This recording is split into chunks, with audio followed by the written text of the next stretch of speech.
Welcome to another episode of Tech Talk with Sierra Miles, where we talk all things technology, innovation, and keep you up to date on all tech news and info that'll best serve you in your business or your personal life. Sierra Miles is the premier IT service provider and technology partner in Northern Nevada, specializing in healthcare, law, and small businesses.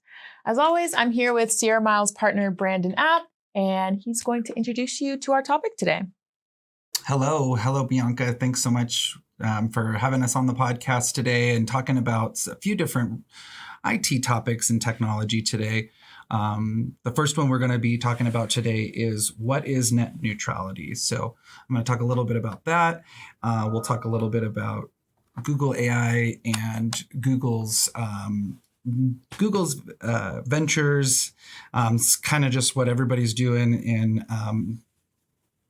in the industry today, a little bit about TikTok ban, some cybersecurity breach notifications, and AI in healthcare. So, sounds good. So we have a full deck of stuff to talk about today. Like Brandon said, we're going to be talking about a few of the trends that are happening right now in tech, some of the news. But yeah, let's kick it off and start with net neutrality. And I'm just going to ask you, Brandon, what is net neutrality? So net neutrality basically talks about equal treatment of all data on the internet. So, all data on the internet should be treated equally by internet service providers, meaning that there's no preferential treatment for any content, website, or platform. So what does that mean for consumers? What does that mean for business people? So net neutrality, the core basis of it is that ISPs are not allowed to block or slow down access to public websites or services. ISPs cannot create fast lanes for companies that pay more, ensuring that all internet traffic is treated the same. So why is this important to us? Well, having priority on a network is always something that everybody wants, especially in the internet, which is a public domain. Traversing the internet can become pretty problematic when you have a lot of data or a lot of connections that you need to establish. So, a quote from the Federal Communications Commission said, "Net neutrality is the principle that internet service providers must treat all internet communications equally and not discriminate or charge differently based on user content, website, platform, or application." So this is really interesting, and why it's come up is because net neutrality was actually suspended for a little while, and now has been reestablished and is now a part of the framework that the FCC follows. So it sort of originated in 1996 with telecommunications. And then, of course, as the internet evolved and kind of grew, the FCC classified broadband as telecommunication service under Title II, enforcing strong net neutrality protections. So net neutrality is really important for businesses, consumers, and making sure that, websites and things aren't throttled. Right. And this became a really big topic just for the consumer kind of when the pandemic hit, because suddenly so many people are working from home. They have to use their internet to, access a whole bunch of things. And that's kind of when a huge spotlight kind of got put on it. So it's great to hear that they're reinstating it and that we're working to kind of get that equality back, just with how important the internet access is. Perfect. So moving on, let's talk a little bit about cybersecurity and data breaches. So recently, there has been a new law passed, or some sort of new law that is saying that if your company is sees a data breach happen, it has to be reported within 30 days. So Brandon, can you talk a little bit more about that and elaborate on what that looks like and how that's going to affect businesses? Yeah, absolutely. And it's very interesting because this actually applies to, the rule actually comes from the SEC and their amendments to the regulations that require financial institutions to notify individuals within 30 days of a data breach. As I'm sure everyone's probably heard, the major data breaches that have been happening, and somehow we're finding out about them 2, 3, 4 months later down the line. And so so we're seeing it in multiple industries. We're seeing it in the financial industry. We're also seeing it in the healthcare, especially when it comes to HIPAA compliance and healthcare. We're seeing, especially after the Change Healthcare data breach and ransomware issue that occurred just a few months ago, that impacted quite a few healthcare organizations. Having these rules, I think, is really important. I think that consumers and businesses should be notified as soon as possible. So it's really interesting to see that from different angles, whether it's the SEC in a financial sector, or whether it's the OCR in the HIPAA compliance, the Office of Civil Rights and HIPAA compliance for healthcare clients in the healthcare industry, we are seeing more and more stringent requirements to notify consumers and businesses of data breaches. Yeah, and it's very important because, like you said, we're hearing all these stories about how these breaches happen, and we're hearing about it 6 months, 7 months down the line, giving these people no chance to kind of protect their data, or not even they're not even aware that there's a problem in the first place. So this rule being instated, it seems like it's going to be the right thing to do, and with how often cybercrime is happening, I think it's definitely going with the times as well. Perfect. Okay. And then moving on. So Google and their current AI ventures. So Google is kind of venturing into the AI space and kind of making their way there. But, some might be saying that they might be doing so too quickly, or it may not be going as smoothly as we would hope. So Brandon, let me know your thoughts on that. It's actually really funny because I've been seeing a lot of interesting articles pop up about Google AI and it sort of being integrated into both the search bar. You've probably noticed when you go to Google now and you search, it's going to be giving you an AI generated response along with the typical Google search responses. And other major organizations are doing it as well. Microsoft's doing it with Copilot. Facebook, you might see in your Facebook application at the top, it's now an AI search bar rather than just the good old fashioned search bar. So, specifically to AI and with Google, it's very interesting to kind of see how sort of quickly they're rolling things out. And what they're finding is happening is that some of the search functions in Google are pulling pages that are not really great references or not great resources. And so what ends up happening is that the answer to the question that you might be entering into the search bar might be using a website that maybe isn't having the most accurate information. So, basically the point to get to on this is that, AI in infiltrating everywhere, I think, is excellent, but we also have to make sure that we sort of understand the information and where it's coming from. Now it seems like it's more important to know where the sources are and that it's actually a valid source. And it's evident by even just Google rolling out their new AI search tool that even that's making mistakes by referencing the wrong websites. It's interesting because there's a quote about the CEO of Google that's basically just saying we're reimagining all of our core products, including search, with AI at the center. So I think it's great, but I think it needs to be done with some guardrails. And the questions that might need to be asked is, are these components being rolled out too quickly? If we haven't vetted how they're pulling information from specific sources or what sources that they're coming from, that's where we could see problems and we could see, information that's not necessarily accurate. And so, one thing that we talk about when we're talking with our clients about AI and the use of AI is that at Microsoft, Google, Facebook, all of these different large entities are gathering data to train their models. They have to use information to train their models. And so, just knowing that the information that they're using may not be accurate, or it might actually be your information that you've provided in a chat conversation or in a search result. So it's something that, I think is really interesting for us to be kind of seeing how the new cybersecurity and compliance issues arise with the introduction of AI into business, into healthcare, into different components of our everyday lives.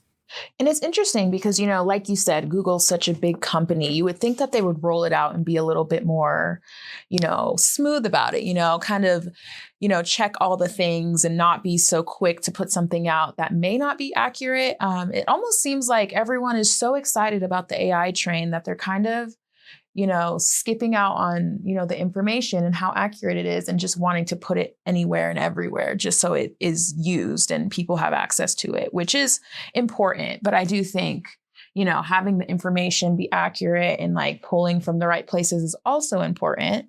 But with that being said, are there any AI platforms that you currently use or you've seen that are doing it right that maybe Google could take some notes from? An AI platform that you're personally impressed with thus far? For me, I'm still really evaluating them. There isn't really one that I would directly recommend right now because they all do have security concerns, that are prevalent. Chat GPT and Perplexity and some of these AI large language models that allow you to use different models can provide a little bit of enhanced security, but a lot of times they require a payment to go along with it. And a lot of folks aren't willing to do that yet because the technology is so new. I think in business, there's definitely some areas like with Microsoft's Copilot. It can do a good job, but it's not as comprehensive as, say, some of the other models because it is a little bit more security focused with the training that they do. But it gives you a little bit of ability to ask questions about documents in SharePoint and OneDrive. It gives you the ability to have a better search feature than Outlook's search feature, which I think we can all agree is terrible. And I think too that I think at this point having a tool that you can use with AI is important and necessary, but making sure that you're able to vet the security and compliance aspects is something that's really important. And that's something that you can talk with us here at Sierra Miles about. We're able to kind of help make sure that you have the right security posture when you're working with really any application, whether it's AI or whether it's just, business applications and things like that. Right. It'll be interesting to see how they balance the security measures with performance in the future here. Because I think, that's kind of going to be the thing to set these companies apart is who can balance security and performance and keep that balance. I agree. Exactly. And it really is going to be seeing how, they can really prove that. Because I think there's a lot of talk of, oh, yeah, we're secure. Oh, yeah, we have the information. And then 3 months later, you hear about a security breach like we talked about at the beginning of the podcast. And so, having those measures in place and having the proof and, being able to, prove that to consumers, businesses, and users of the product is going to be very important. Awesome. And then for our next topic, moving on here, let's talk about TikTok. TikTok is all the rage. It came on the scene. It became such a huge part of society. And now we're talking about it being banned. So Brandon, what are your thoughts on the TikTok ban? And how do you think that'll impact, society, tech, even consumers, and just, being introduced to all different aspects of tech, even if it is social media? Right. I'm going to start with this quote from just a social media analyst. A ban on TikTok would disrupt the digital marketing strategies of many businesses and limit the creative outlets for millions of users. I think that this TikTok ban that has been that has been approved, I think it's an overreach, and I also think that it's inequitable when talking about social media platforms in general.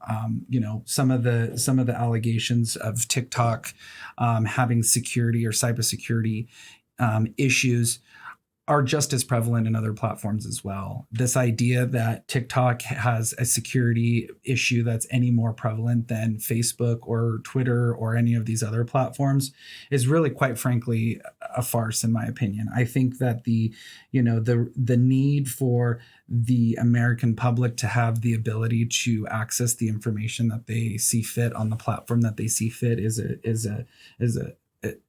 a constitutional requirement. And I think that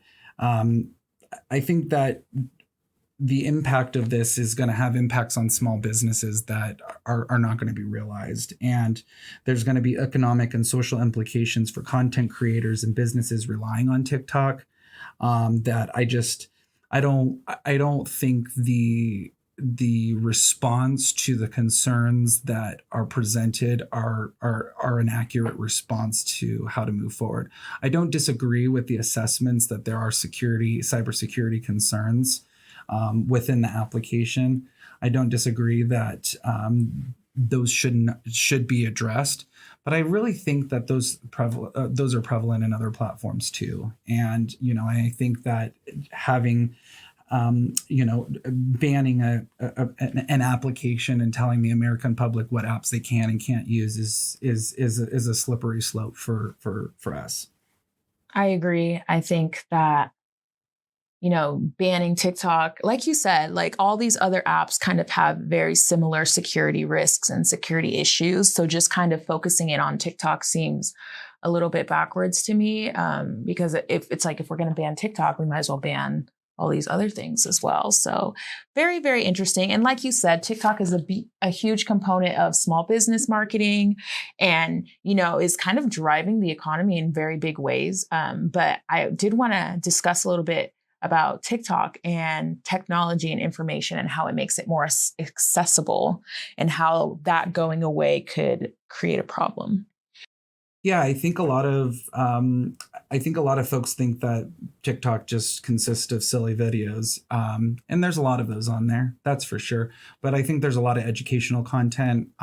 They have a STEM section where they're talking about things that are directly related to STEM. So, I think a lot of folks that might replace a Google search with AI at the top might use TikTok to get a video of someone explaining it to them. And I just worry that people, when they are limited on their ability to gather information from different resources, it can prevent knowledge sharing. It can prevent creativity. It can prevent business growth. And so, at Sierra Miles, we always support, business growth and the freedom of individuals to access information, without any barrier whatsoever. And, so that's why we talked a little bit about net neutrality and we talked about how, those things impact the consumer. They all come full circle when talking about this stuff. Absolutely. And with that, thank you so much, Brandon. I'd like to thank everyone for tuning in to Tech Talk with Sierra Miles today. If you'd like to listen to more episodes, you can find all of our episodes on YouTube, on Spotify, and on our website. Stay connected with us on social media for more tech updates. And if you're interested in partnering with us or getting more information about Sierra Miles as your managed IT provider, please contact us at info@sierramiles.com or give us a call at 775-420-4224. Take care, and we'll see you in the next one.